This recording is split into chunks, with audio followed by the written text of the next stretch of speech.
Coucou les amis du chien. Alors aujourd'hui je te retrouve avec une vidéo qui va parler des parcs canins et pourquoi je les déteste autant. Si tu me suis depuis quelques temps déjà, tu as remarqué qu'à chaque fois que je prononce les mots parc canin, je me crispe et je te dis que c'est pas quelque chose de bien. Donc j'ai décidé de te faire une vidéo pour t'expliquer pourquoi pour moi c'est pas du tout quelque chose d'idéal, que ce soit pour socialiser ton chiot ou juste pour aller promener ton chien. Alors si tu me connais pas, je m'appelle Déborah, je suis éducatrice et comportementaliste pour les chiens en méthode amicale et positive. Et j'ai ouvert cette chaîne pour t'éduquer à éduquer. Et j'ai ouvert cette chaîne pour t'apprendre à éduquer correctement ton chien, mais surtout à mieux le comprendre et mieux communiquer avec lui. Et je t'invite à t'abonner en dessous.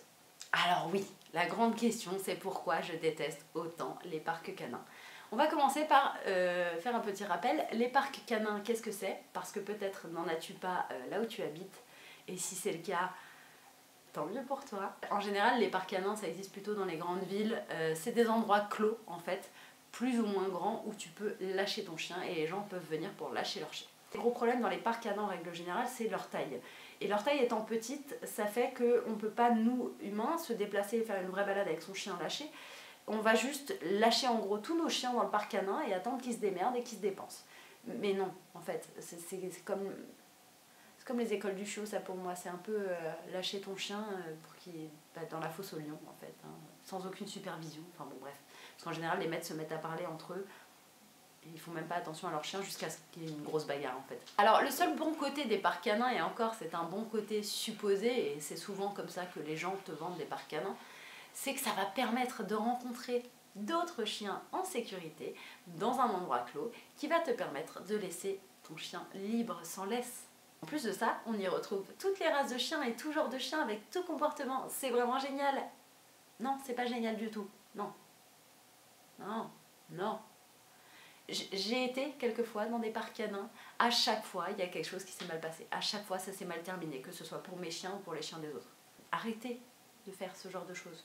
Alors maintenant je vais te parler de tous les mauvais côtés que moi je vois et pourquoi j'évite les parcs canins comme la peste et pourquoi je conseille à tous mes clients de ne pas y aller. Malgré tout, la plupart ils mettent quand même les pieds une fois.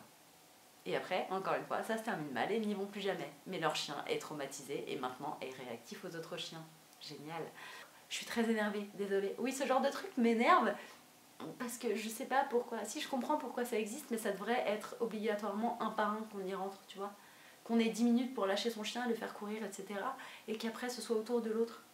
Pas un lâcher de chien général. Enfin bref. Alors la première chose que j'ai souvent retrouvée dans le parc canin, c'est l'apparition d'un ou plusieurs chiens harceleurs. Tu sais, ces chiens qui vont constamment intimider, pourchasser, ne pas lâcher un chien. Ils vont prendre une cible. Hein, et après, ils vont soit passer leur temps à l'intimider, à se montrer hyper insistant et parfois même voire agressif. Sache que quand tu arrives avec un chiot, souvent c'est ton chiot qui va être pris pour cible. Le souci ensuite, c'est que ces mêmes chiens qui sont harceleurs finissent par prendre cette habitude parce qu'en fait ce sont des chiens qui ont peu confiance en eux et qui du coup passent leur stress sur un autre chien. Mais tu ne veux pas que ton chiot rencontre ce genre de chien parce qu'après, ton chiot, qu'est-ce qu'il va se dire? Que toutes les rencontres avec les chiens se passent de la même façon. Donc il ne veut plus voir d'autres chiens. Donc il va aboyer sur les chiens pour éviter de les voir. Et tu vas te retrouver avec un chien réactif.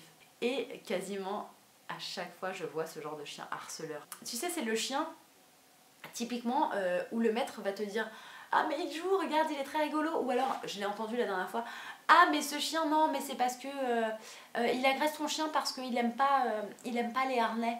Donc c'est le harnais qui l'attaque, c'est pas ton chien. » On est sûr de ça là? Le deuxième point, c'est que, et je viens de te le dire en gros, c'est qu'à cause des mauvaises rencontres qu'on fait dans les parcs canins, on peut créer de la peur chez notre chien à nous.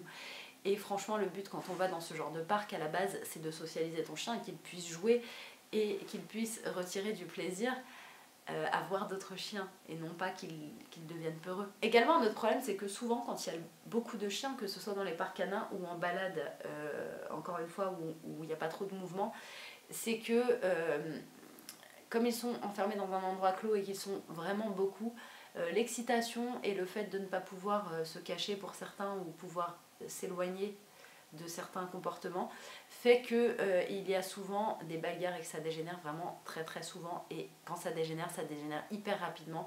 Et le pire c'est que quand il y a beaucoup de chiens, si ça dégénère entre deux chiens, eh bien il y a cet effet de meute qui va faire que probablement les 10 autres chiens qui n'ont rien à voir avec cette bagarre vont venir s'en mêler, et tu as forcément un chien qui va finir très mal. Alors aussi dans les parcs canins, selon la taille, tu as toujours ce maître un peu con qui se met à lancer la balle quand il y a une dizaine de chiens. Sachant que dans un parc canin, tu as toujours au moins une nouvelle personne qui arrive ou un nouveau chien qui ne connaît pas tous les chiens qui sont là, voire plusieurs chiens qui ne se connaissent pas. Tu ne sais pas s'il y en a un qui fait de la protection de ressources ou qui peut s'avérer un petit peu con avec les autres quand il y a un objet qu'il veut protéger. Alors pourquoi tu rajoutes encore un truc qui fait que les chiens peuvent s'embrouiller et s'énerver et que ça peut dégénérer? Pourquoi les maîtres font ce genre de truc? Je comprends pas. Ils sont entre eux. Ils n'ont pas besoin de jeux extérieurs pour s'amuser normalement quand ils sont bien dans leur tête. Et puis le dernier point qui me fait toujours rire et qui m'a toujours fait rire le peu de fois où j'y suis allée avec un chien ou que j'ai été pour observer, c'est que tu as toujours ce maître qui prêche toujours la bonne parole, qui a toujours les meilleurs conseils, qui sait tout mieux que tout le monde parce que ça fait 25 ans qu'il a des chiens et que ça fait 25 ans qu'il a des chiens parfaits, alors que c'est lui en passant qui a le chien harceleur dont je te parlais avant, qui va te donner des cours d'éducation gratuitement parce qu'il n'est pas content de ta façon de faire, que tu penses pas comme lui et qu'il veut absolument que tu penses comme lui et que tu éduques ton chien à la dure comme lui parce que c'est comme ça que ça fonctionne. Wouhou! En fait, quand on vous demande rien et quand on ne vous demande pas de conseils, ne ramenez pas votre science qui en général en plus est très mauvaise. En général, ces gens-là te donnent les pires conseils de la Terre. Oui, ça m'agace, ça m'agace.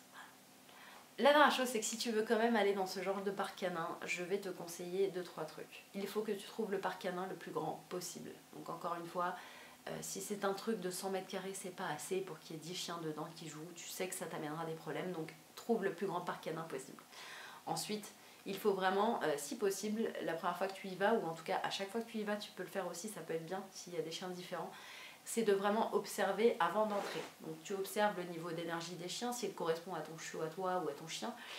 Tu peux regarder s'il commence déjà à y avoir des tensions avant que ton chien y rentre, etc. Observe vraiment bien et une fois que tu es dedans, lâche ton chien tout de suite pour que s'il a envie de fuir, il puisse le faire. Et la dernière chose, c'est qu'il faut que tu sois prêt à récupérer ton chien si ça dégénère.